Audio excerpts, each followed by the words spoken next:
हमेशा की तरह आज सुबह फिर मैं आपको ब्रह्म पुराण से एक कथा लेकर आई हूँ आपके लिए, जिसमें माता पार्वती अपना सर्वस्व किसी को देती हैं, किसको देती हैं और उस परिणाम स्वरूप उनको क्या प्राप्त होता है, वही कथा इस कथा में जानें। कथा का नाम है परहित के लिए सर्वस्व दान।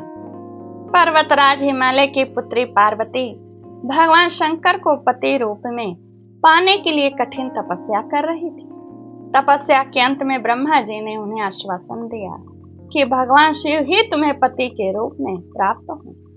एक दिन वे भगवान शंकर का चिंतन कर रही थी कि उन्हें पानी में डूबने वाले एक बालक की करुण पुकार सुनाई पड़ी, जिसे एक ग्राह ने पकड़ रखा था। उसके पुकार को सुन करके माता पार्वती दौड़ करके उस बालक को बचाने के लिए गई। पार्वती माँ ने ग्राह से प्रार्थना की, महाराज मैं तुम्हें नमस्कार करती हूँ, इस बालक को छोड़ दो। ग्राह ने कहा, विधाता ने मेरे आहार का यही नियम बनाया है कि छठे दिन जो तुम्हारे पास आ जाए उसे तुम खा लेना। आज विधाता ने इसे ही मेरे पास भेजा है, मैं इसे किसी प्रकार छोड़ नहीं सकता। उमा बोली, ग्राहराज इस बालक को तो छोड़ ही दो, इसके बदले में मैं तुम्हें अपनी तपस्या का पुण्य देती हूँ। माता पार्वती की बात सुनकर के ग्राह किसी तरह शांत हुआ। करुणामयी मां ने तुरंत ही संकल्प करके अपनी पूरी तपस्या ग्राह को दी। तपस्या का फल पाते ही ग्राह मध्याह्न के सूर्य की तरह चमक उठा। उसने कहा, देवी तुम अपनी तपस्या वापस ले लो, आपके आग्रह से ही मैं इस बालक को छोड़ देता।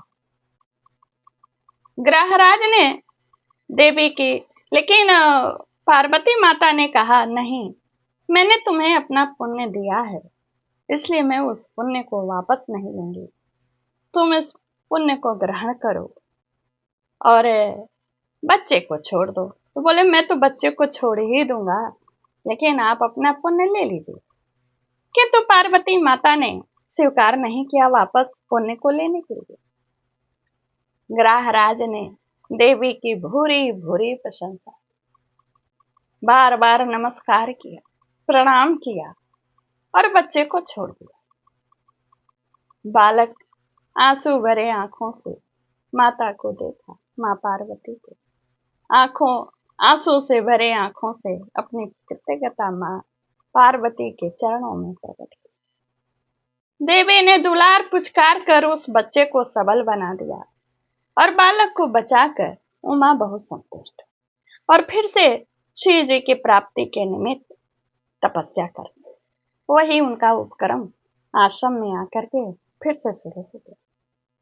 जैसे ही वे तपस्या करने के लिए उपक्रम करें, तभी भगवान शंकर प्रकट हो गए और बोले, कल्याणी अब तुम्हें तपस्या करने की आवश्यकता नहीं, तुमने वह तपस्या मुझे ही अर्पित किया है और वह अब अनंत गुना होकर तुम्हारे लिए अक्षय बन गया है।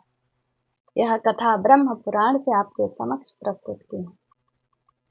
रोज मैं ऐसे एक से एक कथा लेके आऊंगी और पुराणों की कथा सुनने से शुभ इच्छाओं की पूर्ति होती है।